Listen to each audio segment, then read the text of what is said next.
Hey there, how you doing? Nice to see you. You know, you look really comfortable in your own skin today.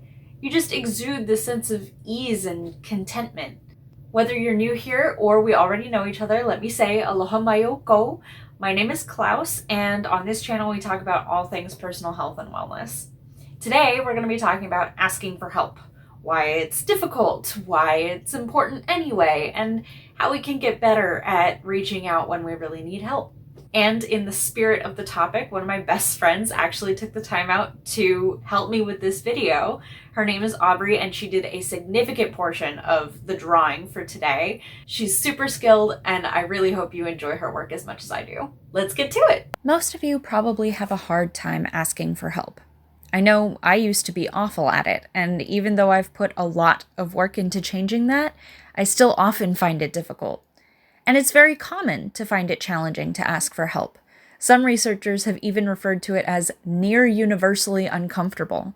But why?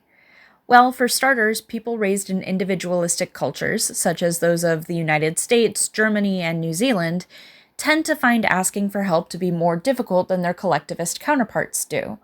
A few examples of collectivist cultures are those of Russia, China, and Guatemala. But what does it mean to be individualistic or collectivist? Well, a collectivist culture is one in which the needs and desires of the group are prioritized above the needs of any individual. There is a push for collaboration and compromise that isn't always necessary in an individualistic culture, where the needs and desires of individuals are placed above those of the group at large.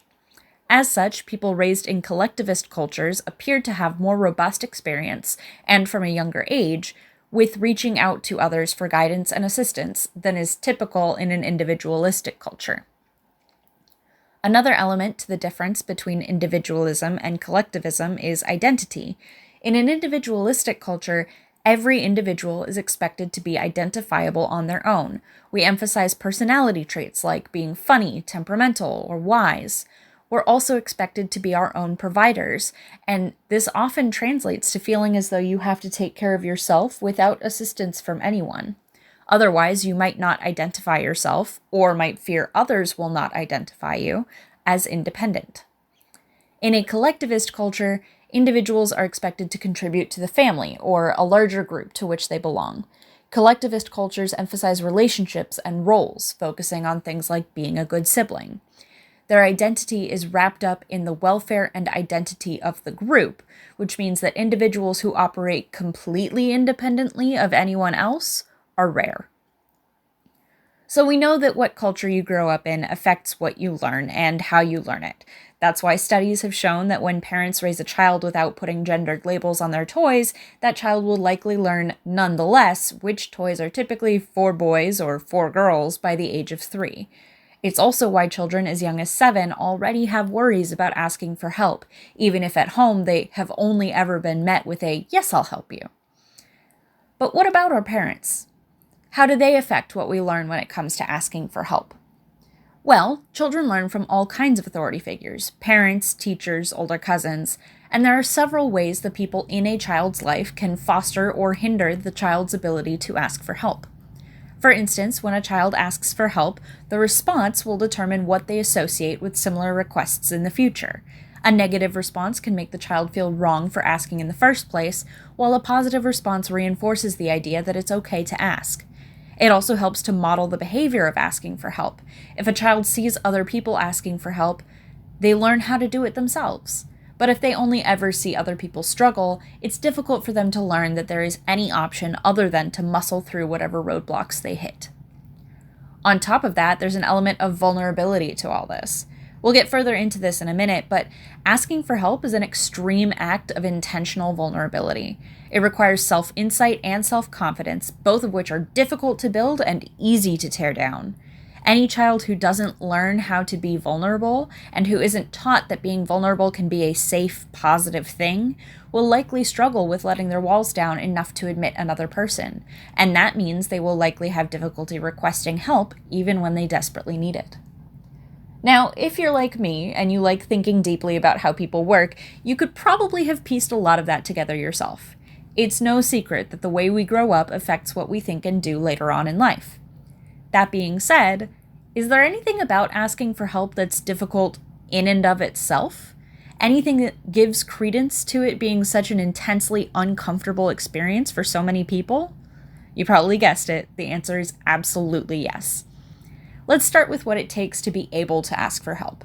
You need to know that you need help and what you need help with, right? Well, that requires introspection, which can be hard work. Listening to yourself, honoring your limits, and acknowledging where you need extra support can be daunting on its own. Not to mention that you need to then be confident enough to want help. A person with low self-esteem or you might believe that if you can't find the solution, no one can help you reach any different conclusions. Have you ever heard someone say, "Well, I can't see another option," and use that as a reason to give up? Asking for help is an admission that you don't exist in a vacuum, and other people might have different perspectives from you. Even if you can't see another option, the perfect solution might be the first thing that occurs to someone else. So after you've determined that you need help and how, you also have to decide that you are worth helping, and that reaching out to someone else has the potential to be worthwhile. And then you ideally would figure out from whom you could request the support you need. If you have an engineering problem to solve, you aren't likely to ask a doctor for advice on it, are you? So, you might run into difficulty finding someone in your life who has the potential to provide what you need. Or you might have previous experience with that individual which leads you to believe they won't help. And even if you don't doubt that specific person's inclination to help, you still might doubt anyone's willingness to help. Studies have shown that people drastically underestimate how likely others are to offer help or to accept a request for help that's made to them. In fact, throughout several studies, it was found that on average, even strangers are twice as likely to offer help as the people asking expected. But what if they say yes? There are also concerns that arise in that case. You never know if a person's method of helping might result in you getting steamrolled or taken advantage of. And if the help is good, well, then you've just taken a real step toward solving your problem, which might mean you now have momentum you aren't prepared to deal with. If you're not ready to tackle whatever you're facing, and you know asking for help will expedite the process of tackling it, then you're probably not going to want to ask for help. On top of all that, you might worry about how others perceive you if you ask for help. It usually feels like you're burdening the person you're asking, right?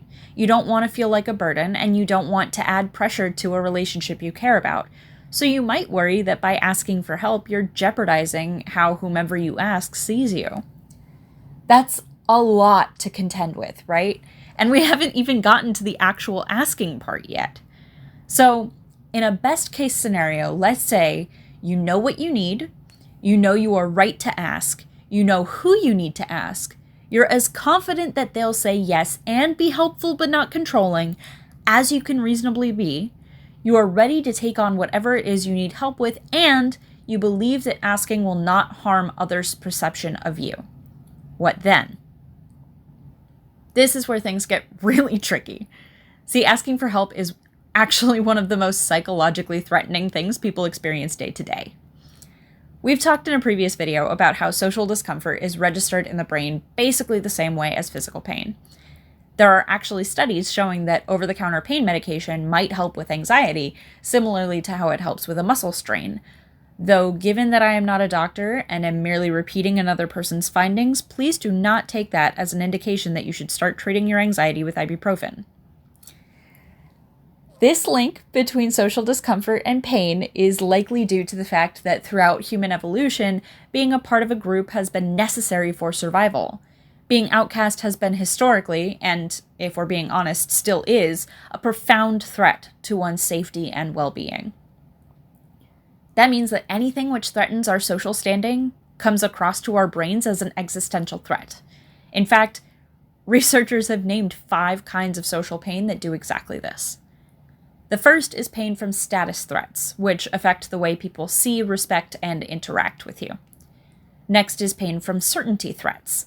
If you're familiar with what it feels like to agonize over not knowing something, then you understand what it feels like to experience a certainty threat. Third, we have pain from autonomy threats, which is relatively self-explanatory. Anything that makes you feel controlled or helpless is a threat to your autonomy. Fourth, pain from relatedness threats. Relatedness refers to your sense of belonging, your sense of security in the connections you have with others. Rejection is a powerful form of relatedness threat. And finally, we have pain from fairness threats, anything that threatens the equity of how you are treated by others. Can you guess what's extra fun about asking for help? It puts you at risk for every single one of these types of threats all at the same time. As such, it takes immense vulnerability and immense courage to face that vulnerability, to choose to ask for assistance or guidance.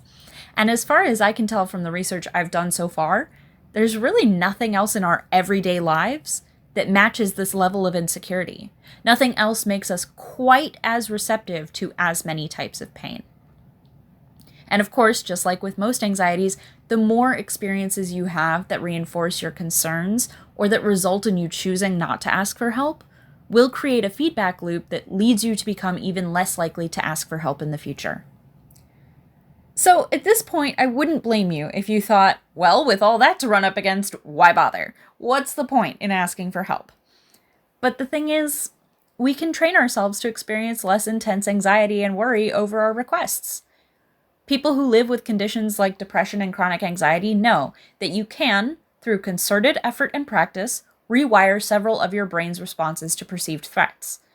You can teach yourself to stay calmer, and over time, that will mean that you experience less anxiety while asking for help. And here's the really beautiful thing about asking for help. It's good for you. It's good for the people you ask. It's good for your relationships, and it's good for your confidence. For a variety of reasons, humans on the whole actually prefer to help each other than to watch each other struggle. And if you get good at asking for help in a self-assured, uncontrolling way, you are actually likely to improve how the other person sees you. Asking for help is a choice to be respected, and studies have shown that people think more kindly of those who reach out to them than they did before being asked. Not to mention that you asking another person for help will increase their self-esteem as well. By reaching out to them, you might be demonstrating to them that you're interested in or respectful of their expertise. When you show gratitude, they get an opportunity to feel good about themselves and to believe they are a good, helpful person. You show them that you trust them and that you're willing to open up to them, which will not only increase the likelihood that they'll help you again in the future, but will also increase the likelihood that they open up to you in a similar way. Finally, researchers say that a core element of stability and emotional strength is resourcefulness. That can look like finding MacGyver solutions, but it can also look like reaching out to people who think differently from you or who have experience different from you. When you find a balance between supporting yourself and defending your weak points with help from others, you achieve a balance of interdependence that neither undermines your individual abilities nor isolates you from your people.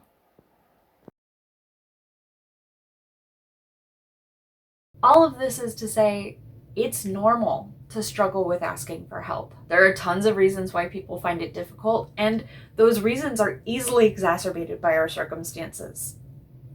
But it's also true that there's a lot less to worry about than our brains like to convince us there is. You can learn to lean on others when it helps you, and to let people in when that will serve your relationship with them. Asking for help is not a one-way street. It has profound benefits for all parties involved. And you'll find that the more you practice it over time, the less painful it will get. So, I leave you with a challenge. Sometime this week, ask someone for help. Just keep it small. Not because it's insignificant or because you don't actually need the help, but because that takes the pressure off of you as the asker. Just find something small that you can let go of and trade it in for an improved relationship with the person you're asking. I bet you'll be glad you did. On that note, I'm off to go clean my house with the help of some friends. I have a lot to do, and I know it'll be easier with them here to at least morally support me as I push through it all. If you liked this video, please give it a like and leave a comment below. Don't forget to subscribe for my future content, and I will see you next Saturday. If you want to read anything more about asking for help, about why it's difficult to let people in, I have all the resources that I used for researching this video listed in the description, and please let me know if you'd like to see a future video that goes further in depth on how to ask for help in a self-assured, uncontrolling way. I hope you have a wonderful day, and a hui ho!